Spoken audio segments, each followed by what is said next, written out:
guys, what is up? Here we are with another reading video, and today we are on chapters 29 and 30 of Milkweed. That means there's about 7 or 8 videos left, and we're kind of getting close, so I might try to get 2 videos out a week, but no guarantees. So, that's all I gotta say, so let's get into it. Chapters 29 and 30 of Milkweed by Jerry Spinelli. Chapter 29.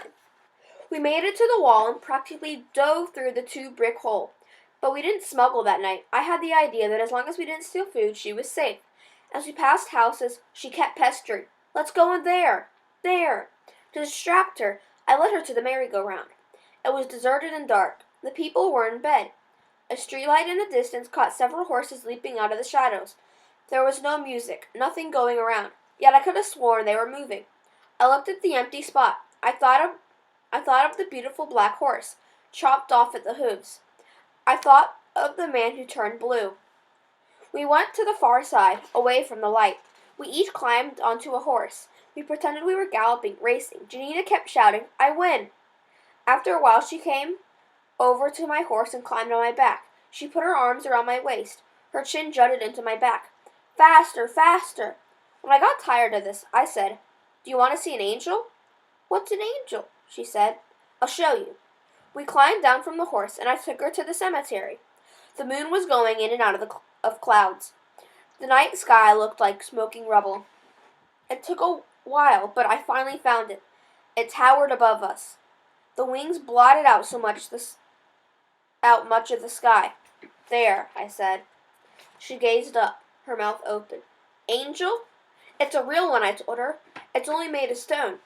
It's not a real one," I told her. "It's only made of stone. It's what the real ones would look like if you could see them." "Why can't we see them?" "Because they're inside people. There's one inside of you." "Inside me?" She clamped my hand over her mouth. "Everyone has an angel hiding inside. When you die, your angel comes out. You can die, but not your angel. Your angel never dies." She looked up at the great wings. "It's too big to fit inside me." "When it's inside you, it's little," I told her. "When it comes out, it grows like a balloon." My mouth was never shy about adding details that the boys had overlooked. She felt herself all over. She stuck her fingers in her ears and her nostrils. "I don't feel it." She reached and pulled my mouth open and tried to peer inside. "I don't see yours." She stomped her foot. "I want to see one." "You can't," I told her. But I didn't exactly believe that. I believed that sooner or later I would catch a glimpse of one coming out of a freshly dead body, or just hanging around reluctant to leave. "They don't live here. They live in heaven." "Where is that?" "I don't know," I said. "Eno says it's right here, on this side of the wall. But I never saw an angel over here. Kuba says it's in Russia. Oleg says Washington, America." "What's Washington, America?" "Eno says it's a place with no wall and no lice and lots of potatoes." Gina reached out and touched a stone foot. Then she smacked it. "I don't like you," she said. We went home. I hoped we wouldn't walk into a lineup again. We didn't, but there was something else. Creeping along the shadows toward home, we saw an orange glow beyond a corner and heard a strange sound, like a fierce gust of wind. We sneaked up to the corner for a peek. I couldn't believe what I saw. A man was spouting fire. The fire came gushing out of a hose like burning horse water and down into a sewer hole in the streets. "Enos! Ferdy! Oleg!" We ran home. I couldn't sleep. At sunrise, Janina was snoring. I raced to the butcher shop ruins. They were there. All of them. I told them what I saw. Ferdy blew a smoke ring. Oleg said, "Flamethrower." Enos said, "They're cracking down." Kuba said, "You sewer rats should have come over the wall with me. The sewer stinks. They can't watch all the manholes, and the flamethrower only reaches 20 meters. "It's gorgeous," I said. They all stared at me. I would have stared at myself if I could. Excuse me. When I saw the brilliant orange flame in the night, I saw better than ever before how gray was the world I lived in. Chapter 30. I could not stop Janina from following me, and we couldn't eat merry-go-round horses and stone angels. Soon we were stealing food again, and then something happened, and I was glad it did. The day was hot, steamy. Janina and I were down near the entrance to the cemetery, on Jesus Street. We were watching the long parade of body wagons lined up at the gate. The wagons were pulled by men horses. The bodies were in heaps. The number of men was much higher than I could count at the time. A peppery cloud of flies hovered above the flopped arms and legs. The air buzzed. Only a few living people came with the wagons, except for the rags they wore and the fact that they were standing on the they looked like the bodies. One old woman held onto an ankle, jumping out from a heap. The flop of the gate collected money. Only the dead got into the cemetery for free. We heard a commotion.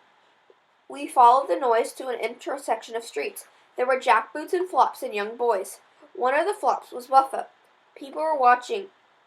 I think they did not want to watch, but jackboots were pointing guns at them.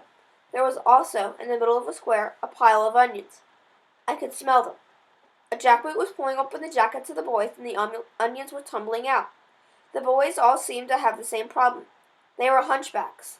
Only the humps in their backs were made of onions.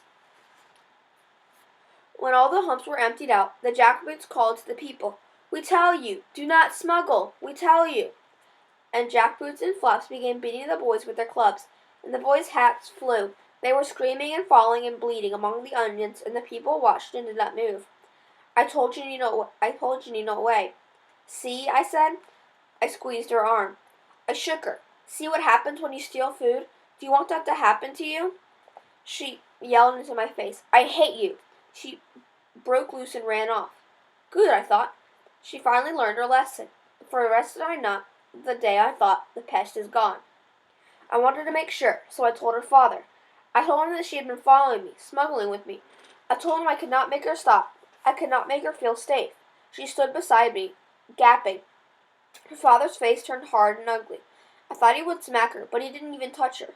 He bent down until his face was right in front of hers, like a jackboot in a lineup. He looked at her as if she were a stranger. He said one word, "No."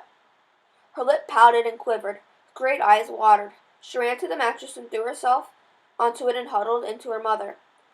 When I went out that night, I stayed put. It was getting harder to creep down the stairs in the dark now, as people were sleeping there. More and more people were being trucked into the ghetto. People were living in stairwells and bathrooms and cellars and roofs. I felt my way through the sleeping bodies and waited in the shadows of the courtyard. No one came down after me. In every corner along the 2-brick hole, I stopped and looked back. No one followed. I wriggled through the hole and thought, "I'm free." The next day, sitting back inside the wall, I was crouched on a curb in the street. I was watching a little girl on the opposite curb lunching on the snot pouring from her nose when I heard a familiar cry. "Fat man! Fat man!" I ran. Sure enough, there was Janina in the middle of the street, squatting on her haunches, hurling her voice, thumbing her nose at Buffo, taunting him in perfect imitation of me. I saw the gleam in Buffalo's eyes as he came clumping after her, spewing flecks of mint, his massive belly bouncing. Janina screamed and laughed and ran. I fell in beside her. When we turned a corner, I shoved her into an alley, and when Buffalo came around, I threw stones at him. And I saw his eyes darting about for her and his fingers curling. I couldn't stand the thought of him pulling her to the death balloon of his belly. Remembered Cuba and the funeral in the cemetery. I turned my back on Buffo and pulled down my pants and gave him a moon. I heard his roar. I had to run while pulling up my pants. While I finally appeared in the courtyard, Janina could not stop laughing. I hated her mimicking me in everything I did. All my talents were useless with her. I could not escape her any more than I could outrun my shadow. From that day on, I stopped tormenting Buffo, only to give her one less part of me to copy. That night, I raided 2 homes on the other side, but only got a few sprouting potatoes and a can of sardines. Once again, Janina had stayed behind.